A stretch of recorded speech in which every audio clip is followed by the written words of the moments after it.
I'm Rob Moore. And I'm Lee Moore. This is the Chinese Literature Podcast. Who do we have with us today, Lee? We've got Lindsay. The worldwide expert. Undisputed expert on... Doupeng Xianhua. Otherwise translated, Tales from Under the Bean Arbor. She is, if not the worldwide expert, at least the expert in this room. We should say that she's also the only person who's writing a dissertation on this really fascinating, understudied text. And Lindsay, thank you for coming on the podcast. Thank you for having me. I'm excited to talk about it. Awesome.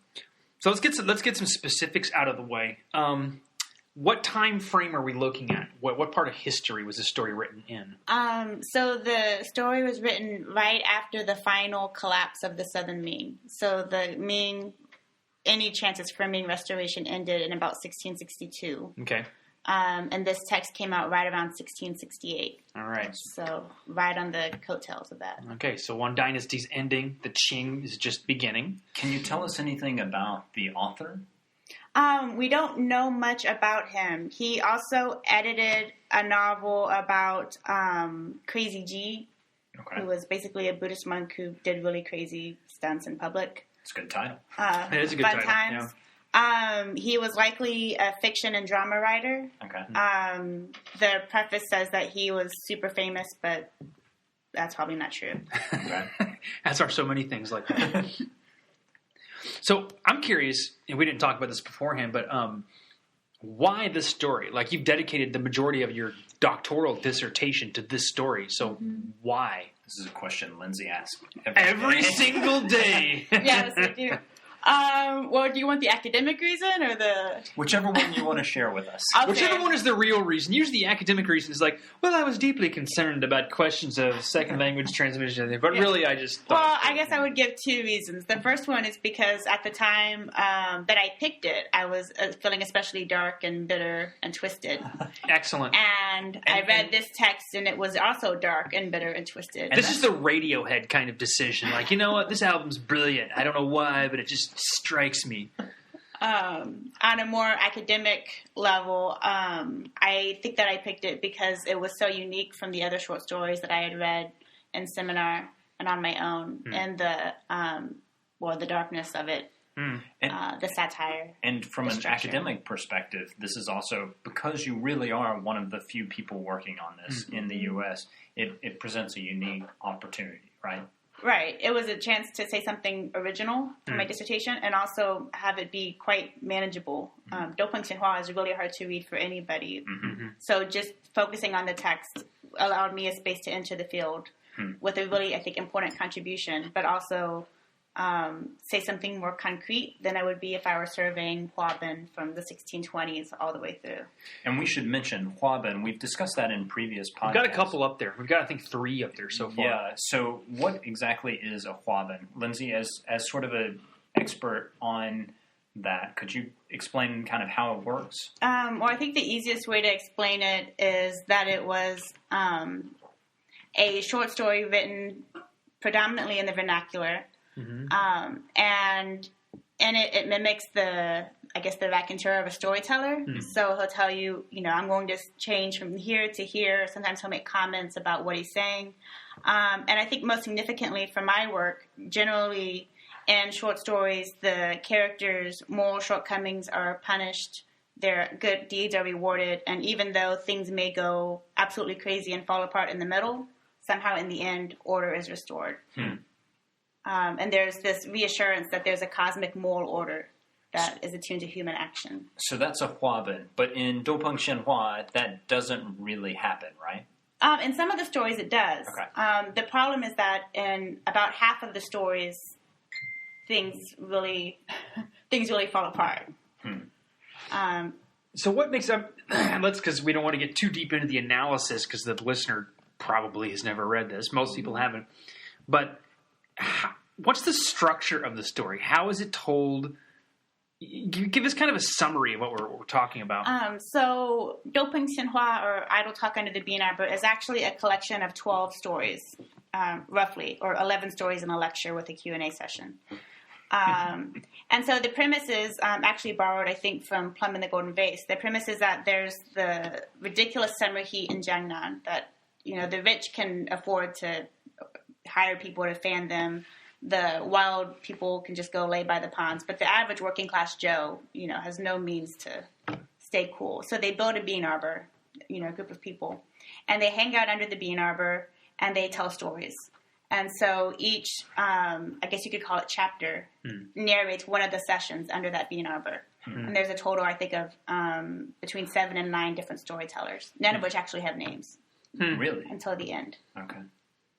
And this is what we call a frame story, which in a sense just means that there's it isn't the story itself, it's kind of a meta element to the story where we're being told about people who are telling stories. Yeah, there's a story of people telling stories. Right. And our listener would be familiar with what kind of frame stories in Western literature. Yeah, like Canterbury Tales. We talked about Boccaccio's Decameron. There are quite a few. It's a fairly common trope in at least early, I guess you could say early modern Western literature. But it's the only example in pre-modern Chinese literature. Yeah, that was just what I was going to ask. Is how common is it in Chinese? Yeah, this is the only one that really fits a frame story that we know of. And I think it's really interesting because you get the interdiegetic audience's reaction to the stories. So you have all these different levels of reader interpretation. Can I ask, so this is the only example of a pre-modern framed story.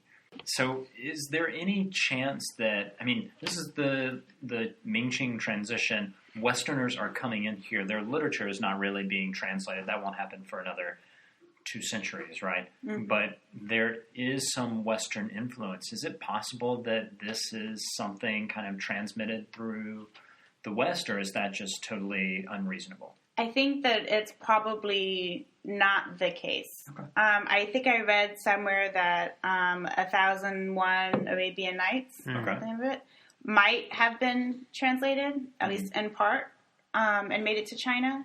But the general consensus is that the frame story notion came partially from experiments with structure that were already happening. So like Li Yu's 12 Towers is almost a frame story, but not quite. Okay. And also Buddhist texts sometimes have a semi-frame. And we should mention Li Yu. We did a podcast on that. We'll put a link to that on the website. Tower for the Summer Heat. Tower for the Summer Heat, So frame stories, not very common in pre-modern China. We kind of wanted to focus on just one particular story, as we normally do in these podcasts. What's the story that you have selected for us? Well, the story that I've been thinking about recently the most is called With a Empty Blue Stone, Master Wei Cures the Blind. Can we just call that With an Empty Blue Stone? I think that'd be a great name, yeah. We should point out, this is one you're translating and getting published. Right? No, that was another story. It was a different story, okay. But you are translating and publishing a story from yes, the most... the one with Headless Horsemen and Ghosts is the one that I'm translating. Obviously, yeah. If you're going to rope in a foreign audience, that's how you do it. And when that comes out, we're going to put that up on the webpage. So that the millions of listeners to this podcast, you have no idea the kind of media personalities you're dealing with here. It's going to be CNN and it's everybody. You're going to have people pounding down your door. Unlist your phone. Mm-hmm. Exactly. So tell us about the story, the Blue Stone. Well, I'm going to have to simplify it a little bit because it's convoluted. Basically, the story takes every mythological tradition you can find and throws it all together into one short story.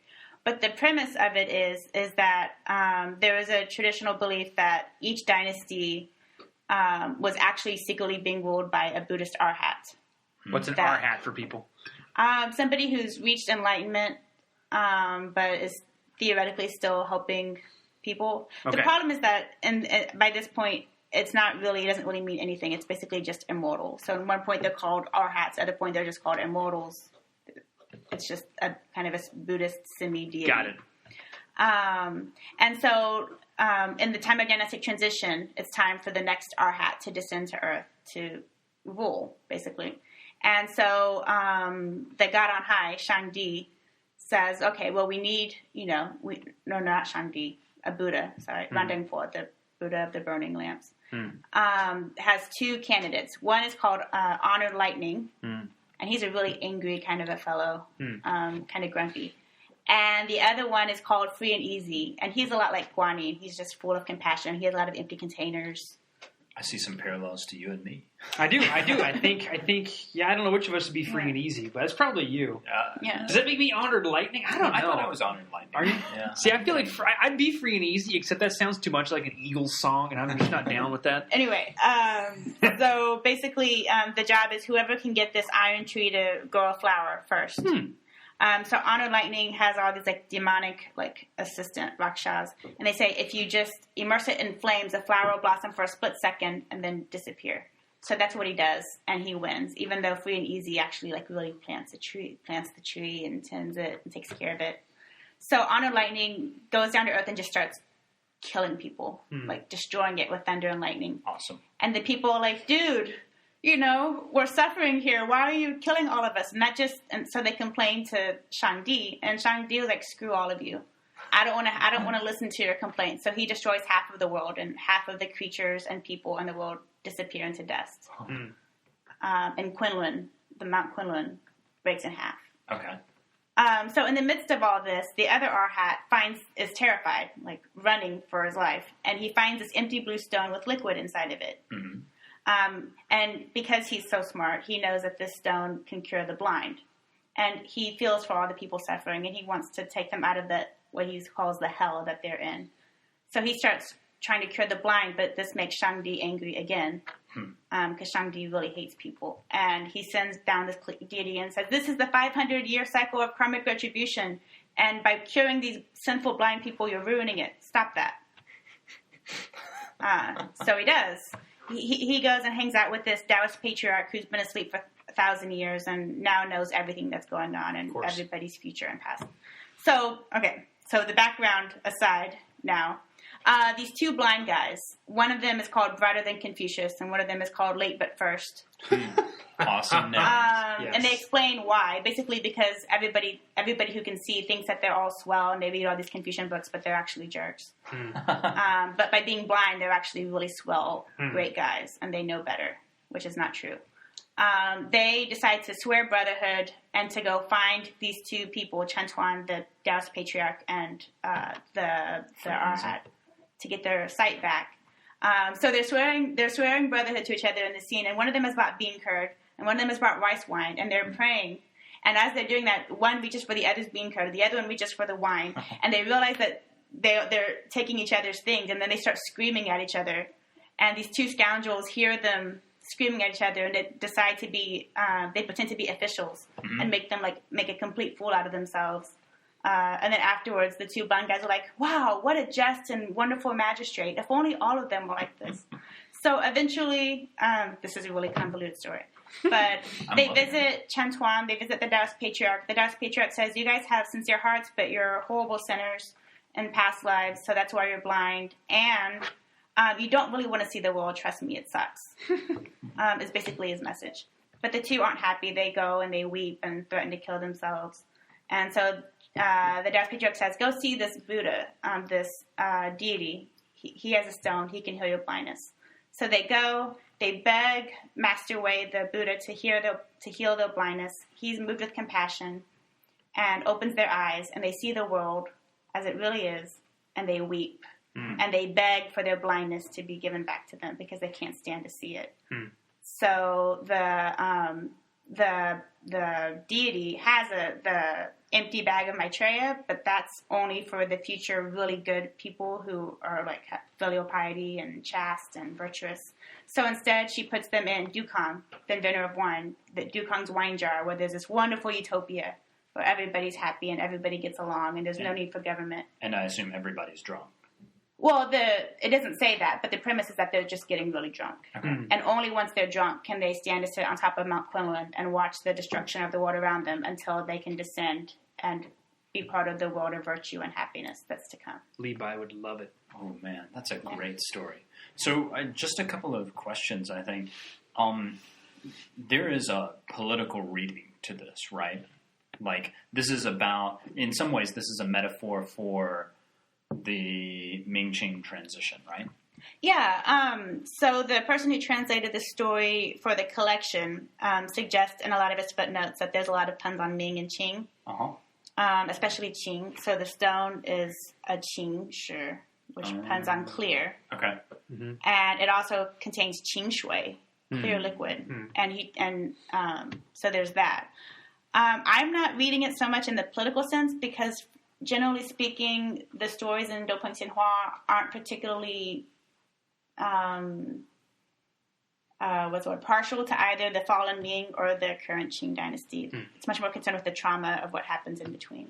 Okay. I guess my thinking was that it was necessarily political, not perhaps in like a way that's supporting one side or the other, but there is a political element because Dopeng Xianhua is about this bean arbor that eventually collapses, right? It burns down, right? Is there a fire too? No, it collapses. Falls. Okay. Yeah. So, I mean, that's definitely a metaphor for the fall of the dynasty. Mm-hmm.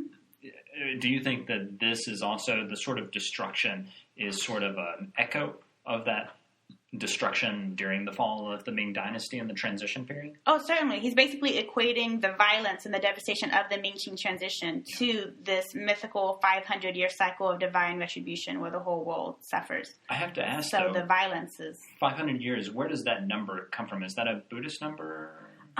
Yes. I've been trying to figure this out from my research. There's this premise of how the Dharma, the rule of the Buddha, would work over time. Mm-hmm.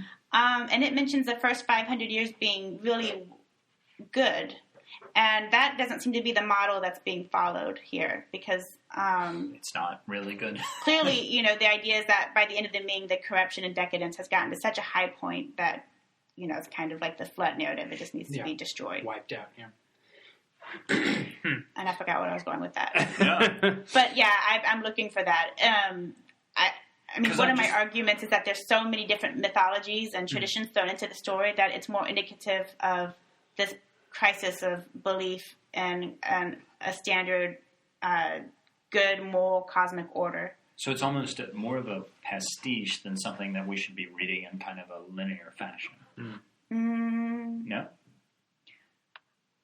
I'm not sure what you mean by pastiche. Just things all thrown together. You can kind of pick a story wherever you want. You can pick this story or that story. There's no, linear order to them. You can read number 9 before number 2. I would suggest that you actually should read these stories in order. Oh, okay. Cool. Because they move from a generally more lighthearted nature to a darker, consistently dark and consistently more directly concerned with the Ming itself until you get to the end when they're basically asking why the Ming was allowed to fall. Where does this story that you've talked about fall in that? This is story 8. This is story 8 out of 11 or possibly 12, depending on how you count. Out of 12. So there's 11 fictional stories, and then the final story is a know-it-all school teacher who comes to lecture on cosmology. Okay. And basically says that the cosmos is just a means of population control. So this is not the darkest story, because it seems pretty dark to me. It's pretty dark, yeah.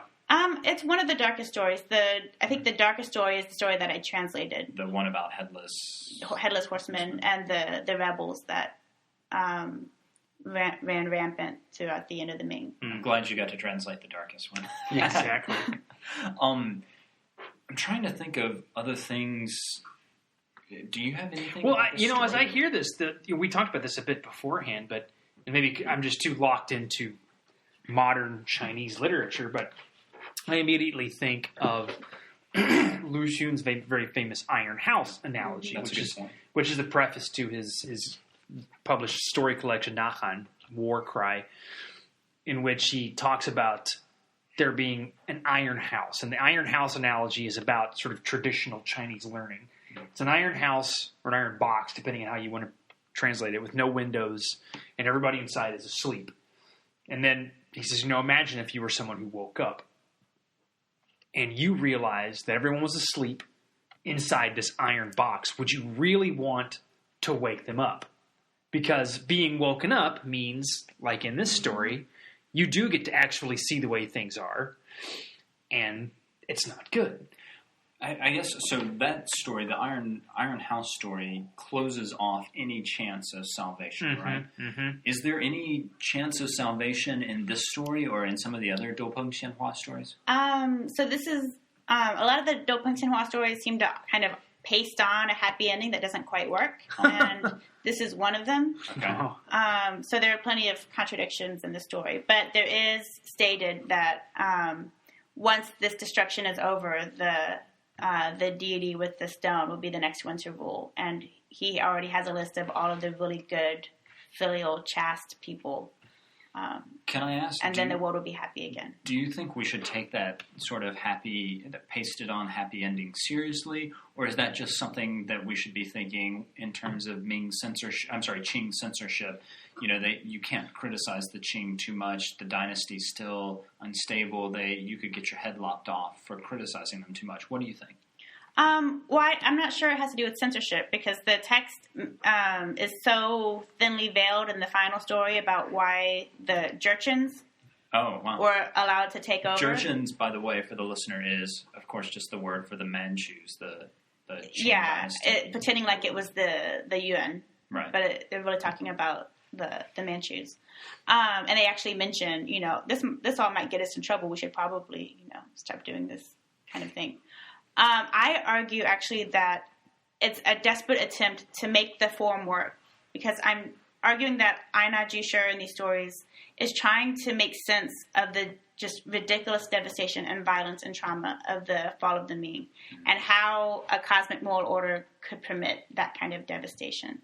And you have suggested that this is a sort of Huabin, or, how does this fit into the Huabin? Well, if this is a Huabin, it's a radically new kind of Huabin, because we're not talking about individual characters whose actions are punished or rewarded. We're talking about the entire world, not even just China, but the entire world being destroyed in a blanket statement of divine retribution. Mm-hmm. And it's interesting because one of the things that Lee and I have talked about with the Huabin, we had a long conversation about whether the literature of the May 4th in 1919 really was some sort of break from the old tradition. And Lee's position was, actually not really. Yeah. Huabin's very vernacular. My point, though, was that Huabin tends to be extremely generic in the sense that there are elements that you must have in order for it to be a proper Huabin, which is what makes this particular work you're talking about so weird. Because it is very vernacular, but it's unlike anything else. And it subverts. So one of the main features that I would say you need for a proper Huabin is kind of a happy ending, where deeds are acknowledged by whatever heavenly order that you have, either good or bad, and dealt with, and order is restored. The problem is that a lot of these stories subvert that ending. So in one story, finally in Seashore, they do get together in a boat, to celebrate their romance, but then finally drowns her in the water. Whoa. That's Robert Browning kind of stuff. It is. Or in the story I translated, the martyr dies and saves the Ming, but then everybody knows that didn't really happen, and it's hollow. And the audience goes home and has nightmares about running from violent rebels. This is not the kind of stuff you read before you go to bed, in other words. No. And so in this story, you have this faint hope that there's going to be this virtuous, happy world, but the tremendous emotion and reader empathy for these protagonists and the devastation of the world around them is so much heavier than whatever slight hope that you get for this faint future world that it doesn't quite work. So I'm curious, some of these Huabin, especially those by Liu, were very popular. Mm-hmm. I think if I were used to reading the standard Huabin, like the Pearl Sewn Shirt or the Tower for the Summer Heat, and then I got a hold of the Bean Arbor, I'd be like, yikes, I don't know about this. How was it received? Was it a fairly big publishing phenomenon, or did no one read it? So we don't know a lot. We know that we don't have them, but we know that it circulated in really fancy editions early on, which must have meant that people were reading it, or at least the more wealthy elite were reading it. But we don't have any commentaries. We only have the commentary attached to the text itself. We have the first extant edition, which it wasn't the first edition for sure, but the first extant edition isn't until 1780. Wow. And what's interesting, though, is that within 10 years of that, another text came out called Little Bean Arbor, which is clearly meant to be an allusion. And the author talks about leisure, which the Bean Arbor story is also obsessed with the idea of leisure. And the editor mentions having read Do Peng Xinhua as a child. So there's almost a republishing phenomenon with Dopeng Xianhua going on in the 1780s? In the 18th century, yeah. 19th century. And then we know that it was published definitely by the 20th century. It was being published by in Shanghai and whatnot. And the editor's preface to that Xiao Dopeng, I think, is from the early 19th century. So it's being circulated throughout the end of the imperial and into the modern era. The problem, though, is that I think it's being read very differently by then. So I think probably around the time of the May 4th and the anti-Qing sentiment, it was being read more closely to what it was. But for a lot of it, they just claim, these are such original, entertaining stories.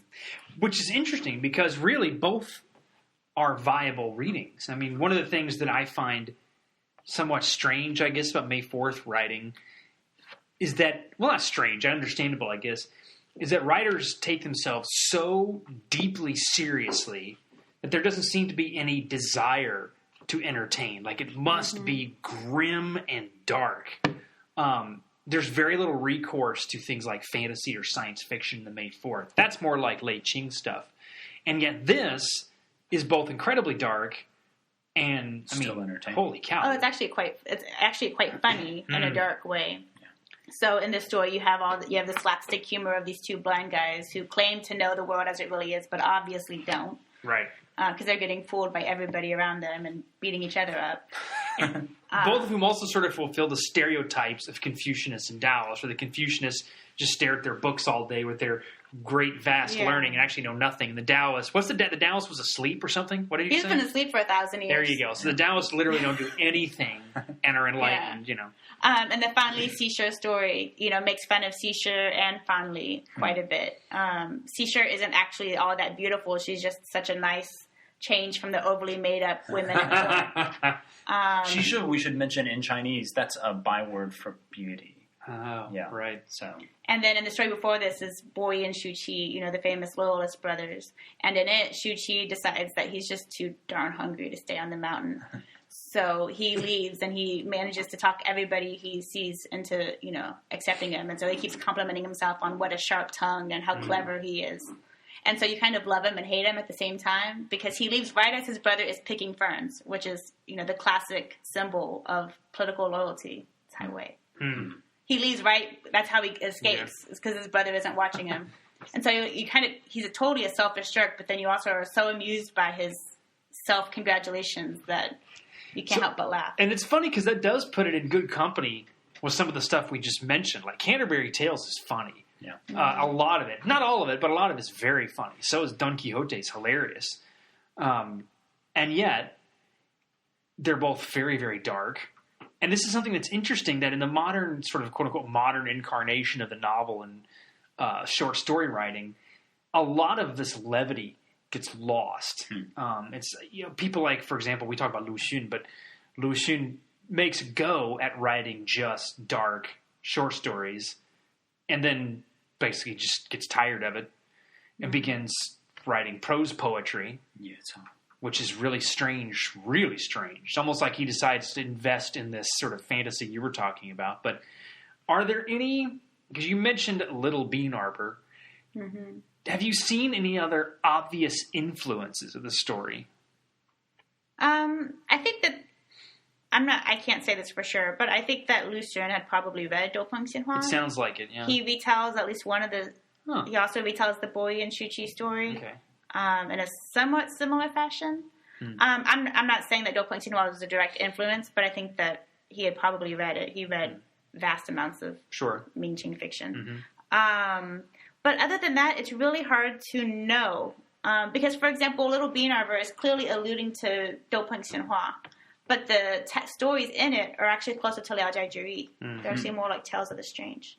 And so it's hard to know how much influence. I think it was definitely being read. It's hard to know how much influence it had on later text, for sure. Especially since Aina Jisho wasn't a big name.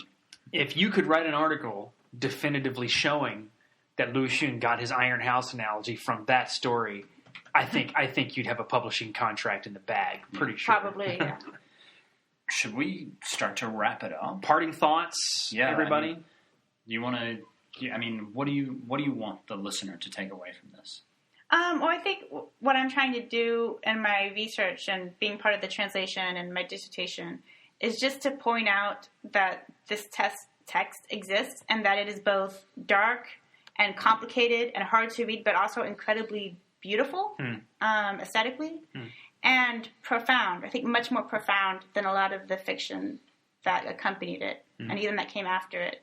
And so if by writing this dissertation, and the 10 people that read it, and my translation, if I can open that conversation, I'm really excited about people being able to read it in English as well and to start thinking about it, not only for what it says about that time period, but what it says about how literature is able to help us deal with emotional trauma. Okay, that's great.